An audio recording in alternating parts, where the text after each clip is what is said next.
My family laughed when I brought no gifts on Christmas, until I revealed what I'd really brought every Christmas. My family's house looked like a department store showroom.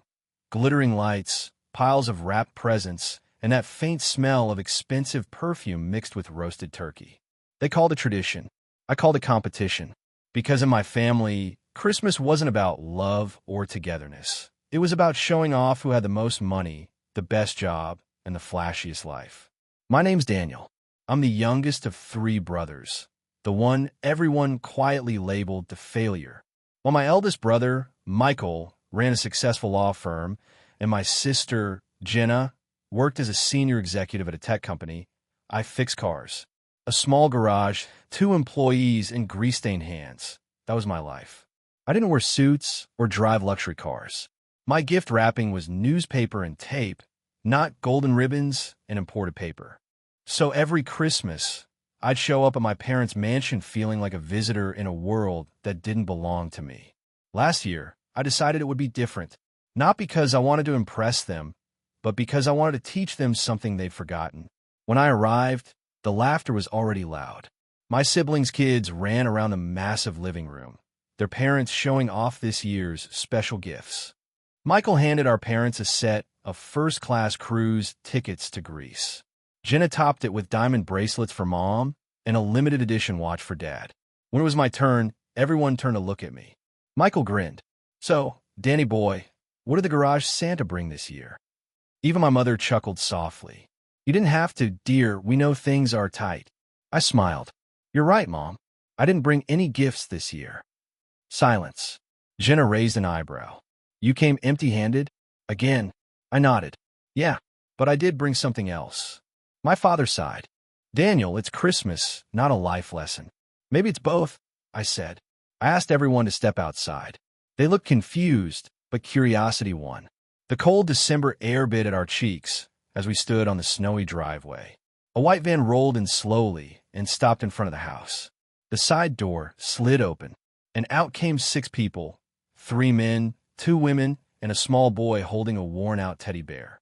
Their clothes were clean but old. Their eyes carried the weight of hardship. Michael frowned. "Who are they?" "This," I said, "is the Wilson family. They lost their home in a fire 3 months ago. I met them when they came to my garage, asking if I could fix their old car so they could travel to a shelter." Mom covered her mouth. "Oh my God," I nodded. The car was too far gone. So instead, I used my savings to rent them a small apartment. Got the plumbing fixed. Found Mr. Wilson a part-time job at my shop. And today, I turned toward them, handing the little boy a keychain shaped like a snowflake. Today, I'm giving them something we all take for granted, a home. I reached into my jacket and pulled out an envelope. Inside were the signed rental documents, 6 months of paid rent, all under my name. "They'll move in tomorrow," I said. "And before you ask, no, I don't expect anything in return." For a moment, nobody spoke. Just the sound of the wind and the crunch of snow beneath our feet. Jenna finally broke the silence. "You paid for all that? Out of your pocket?" "Yeah," I said simply. "Every spare dollar from my garage this year went to it." Michael scoffed. "You could have saved that money. Invested it. You're always struggling, Dan." I smiled. "Maybe, but every time I fix a car, I fix something real. And sometimes, people just need someone to fix hope too." The Wilson boy, maybe 8 years old, tugged my sleeve. "Mister, thank you. Mom said Santa was too busy, but I think you're Santa." I knelt down, smiling. "No, Boothie. Santa just needed some help this year." Behind me, my mother's voice cracked. "Daniel, you did all this?" "Yeah, Mom." I looked up at her. "You all gave things that sparkle. I just gave something that lasts." Her eyes filled with tears as she hugged me tightly. It was the first time in years she'd hugged me without pity. Inside, the mood changed completely. The noise turned to quiet reflection. The expensive gifts looked smaller somehow, less meaningful. Later that evening, while everyone else was sipping wine, my father sat beside me by the fireplace. "You know," he said quietly, "when you told us you didn't bring gifts, I felt disappointed. But now I think I've never been prouder." I smiled faintly. "I didn't do it for that, Dad. I just wanted to remind everyone what Christmas used to mean." He nodded slowly. "You reminded me, too." By midnight, The Wilson family had left with warm smiles, promising to visit again. Jenna slipped beside me as I stood by the window. "I judged you wrong, Danny," she said softly. All this time, I thought success was about numbers. I turned to her. Numbers fade. Kindness doesn't. She gave a small smile. "You know, I bought Mom that bracelet to show her I cared. But I think she's wearing your hug instead." We both laughed. As everyone headed to bed, I stepped outside one last time.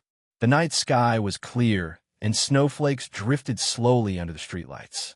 The Wilson boy's voice echoed in my mind. Asterisk, I think you're Santa. Asterisk, I realized that Christmas had never been about what you brought in your hands, but what you brought in your heart. The next morning, I woke up to find a note slipped under my door. It was from Michael. It read, "Danny, you were right. I just called my assistant and canceled my Greece cruise. That money's going to a homeless shelter downtown. Thanks for reminding me who I wanted to be." I smiled. Maybe for the first time in years, we were a real family again. And as I headed to the kitchen for coffee, Mom handed me a small, unwrapped box. Inside was a simple silver keychain, shaped like the same snowflake I'd given the Wilson boy. She said quietly, "It's from all of us, to remind you that you brought the real gift this Christmas." I looked around at my family, for once, not laughing, not comparing, just grateful. That's when I realized something powerful. You don't have to be the richest person in the room to change it. You just have to bring something money can't buy. And that year, I brought love, disguised as generosity, wrapped in quiet strength. The kind that makes even the proudest hearts fall silent. The kind that turns Christmas from a show into a miracle.